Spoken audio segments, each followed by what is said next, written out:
Welcome to FCNYC. My name is Ben Chan. RSP and I do the Punch Zone for HBO Boxing. We're going to talk about Danny Garcia versus Amir Khan, the fight that's going to happen on HBO this weekend. But right now, I want to start with the Donaire Jeffrey Mathebula fight, which happened this past Saturday on HBO.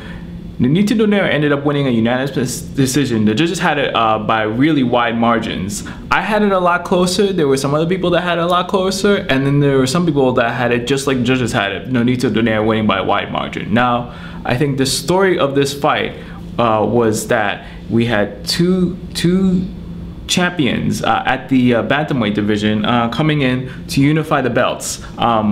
Even though Donaire was a name fighter, Mathebula, he wasn't a slouch at all. He was a guy who had only fought outside of South Africa, I think once or twice. And Donaire was definitely the main attraction in this fight. And what did we get from Donaire? I personally got a lot of frustration. I felt that with Donaire, he was trying to go for the home run with every punch in the early rounds. It was definitely clear that he was faster and that he hit harder than Mathebula. And quite frankly, in the first 3 rounds, I felt it didn't look like Mathebula even belonged in the ring with Donaire. And I think part of it was because Mathebula was just, he's the kind of fighter that actually has to get warmed up in the ring, that has to work his way into fights. And that was Donaire's chance to take Mathebula out. In fact, Donaire scored a second round knockdown on on a really conventional left hook and just knocked him down. And I thought that the fight was going to be over at that point, and I think it would have been over if it didn't happen so late in the round. Now, Donaire is a really, really talented fighter. The frustrating part is that he showboats a lot, and it seems like he was trying a lot of different things in the ring at the beginning of the fight. It was clear that he was faster than Mathebula. There were points when Donaire was just standing in front of Mathebula with his fist down, daring Mathebula, the taller, rangier fighter, to hit him, and just getting out of the way of each of Mathebula's punches. But instead of delivering, instead of answering, countering those punches, he was just satisfied to just get out of the way and do like a Matrix thing, get the audience to really admire his speed, and then he would have to reset. And I think that worked to his detriment, because later in the fight, Mathebula was able to work his way into the fight. He got his jab going, and he was able to put together combinations. And there were frankly middle rounds when he outworked Donaire. Donaire, to his credit though, is a champion, and he ended up winning the fight. I think the key moment when the fight, quite frankly to me, it seemed like it was in the balance, was in the 11th round. When he hit Mathebula with a punch, it seemed like he broke Mathebula's jaw. Later on, it was revealed that he actually chipped his tooth, but that punch hurt Mathebula so bad that Mathebula was in retreat for the rest of the fight and was protecting it looked like he was protecting his jaw, but it ended up, in reality, he was protecting the side of his chin or his mouth, or where the tooth was broken. But that was what won Donaire the fight. Now, after the fight, Donaire said that he was having some problems with his legs, and during in between rounds, there was a point when he said something like, "My legs are still asleep," and he did point to that. Now, I don't know if that really affected him that much, especially in early in the fight when it looked like he was totally outclassing Mathebula. But I want to see Donaire put it together. And quite frankly, if he fights this way against the other guys in the division, like the Abner Morrises, the Guillermo Rigondeaux, he's gonna get hurt really bad. And I actually feel that Donaire has a lot of talent and he can beat these guys, but he has to be focused. And that's always been the knock on Donaire, that he's really talented and he's a good athlete and he's a really great boxer, but he loses focus in there. So it was a good win for Donaire. A little bit frustrating for us who are fans of Donaire, or just people who expect Donaire to see him put it all together. I don't think it has happened yet.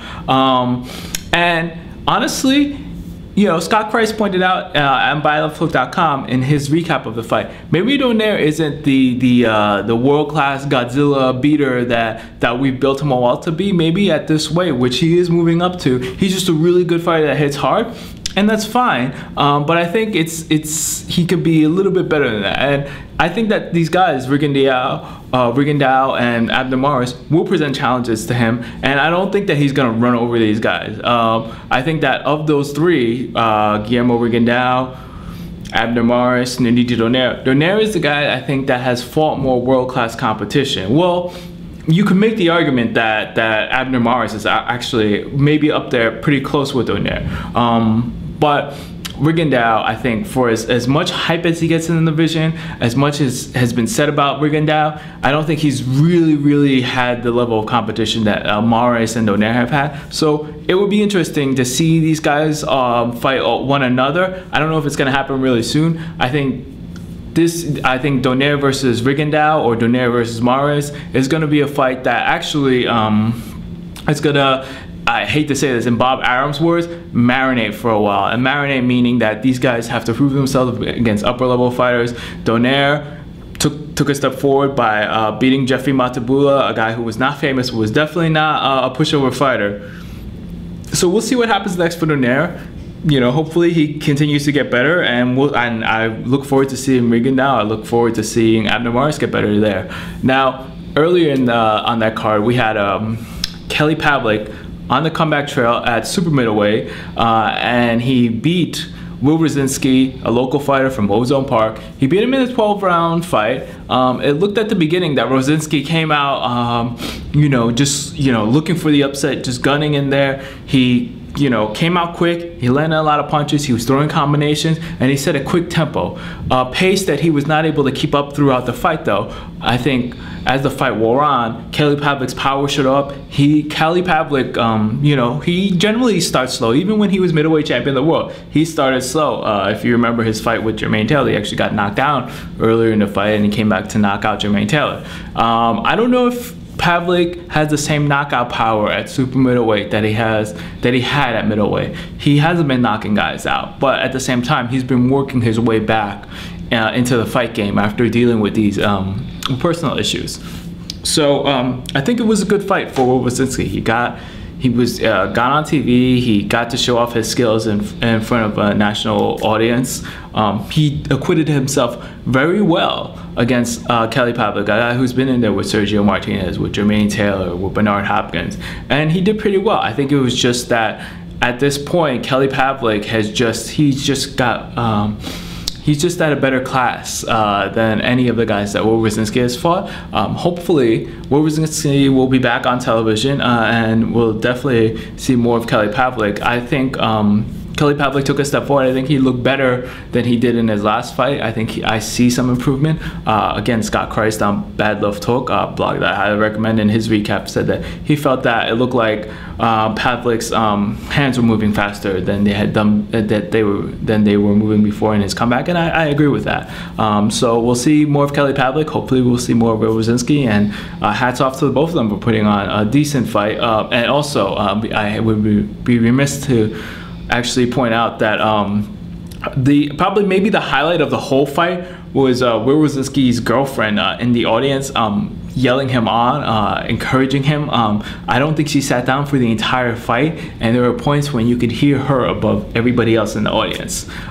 So that was funny and interesting. So let's move on now. Now let's talk about this weekend. What we have on HBO, we have Amir Khan versus Danny Garcia. This is a unification bout. They are unifying their belts at junior welterweight. Last week we had a unification bout between Donaire and Mathebula, so this is a good trend. I like when champions are willing to fight one another and unify belts in the division, that way to make it a little bit more clear who the best person in that weight class is. Now, what do we have? Amir Khan is probably the more well-known fighter. Actually, he's absolutely the more well-known fighter. He is a guy that was hyped a lot back when he was fighting overseas in England, and he's got that one, actually he's got more than one loss, but his first loss was against Prescott, the Colombian fighter, knocked him out. There was some issues. He was fighting on Ramadan. Maybe he wasn't totally warmed up. But Amir Khan has come back, and he's had his chin checked, of course, versus Marcos Maidana, who hit him with some really heavy artillery after, by the way, Khan knocked Maidana down with a liver punch, which Maidana got up from. Still one of the most remarkable things I've ever seen in boxing. Khan ended up winning a unanimous decision. Some other notable victories for Khan include Zab Judah, who a lot of people feel like that was an illegal blow because Khan was holding Judah down when he hit him with the body punch that knocked him out. And you know, it happens in boxing, and Judah has, I think, a legitimate beef saying that Khan held him, but it looked like Khan was well on his way to winning that fight before he knocked out Judah. And we also have the Lamont Peterson fight, which happened at the end of last year. Was a fight of the year candidate. Was a back and forth war. Khan had his moments, but Peterson was able to, you know, despite the fact that Khan was faster and it looked like that Khan was a better fighter, Peterson was able to get in there, was able to fight Khan on the inside, was able to beat Khan on the inside, and this set up the rematch after Khan took that loss, and both fighters were training for the rematch, and then Lamont Peterson got busted for steroids, and then he subsequently actually admitted that he used steroids before their first fight. So that the legitimacy of that victory comes into question. But now Khan is fighting Danny Garcia. Now what do we have in Danny Garcia? Garcia is a 24-year-old fighter, and he is the lesser known of two fighters. He's a Philadelphia fighter, and he definitely has some toughness to him. His last fight, he toughed out a victory versus Eric Morales. Morales didn't look that good, but actually, you know, Eric Morales is always going to come to fight, and he had some moments in the fight, and which is why I think a lot of people aren't so sure about Danny Garcia, whether he is an elite fighter or not. Garcia also toughed out a victory, a split decision victory versus Kendall Holt in a fight where Holt definitely had his moments. And Holt is a guy that sometimes doesn't come to fight, doesn't always put together. In this fight, Holt did put it together, and he did come to fight. And I think this was a really good victory for a young fighter, for Garcia. And then before that, he actually he did beat a long in the tooth Nate Campbell, who used to be a really good fighter and now isn't the fighter that he once was. So Amir Khan's got the WBA belt. Danny Garcia's got the WBC belt. How is this fight going to turn out? I feel that even though Khan is the hyped up fighter, even though Khan is the guy that might have the fastest hands in boxing, that he's still a flawed fighter. He is a fighter that doesn't do well inside. He hasn't mastered shortening the punches, and there are times when he fights going backwards that he goes straight backwards, leaving him open to be hit.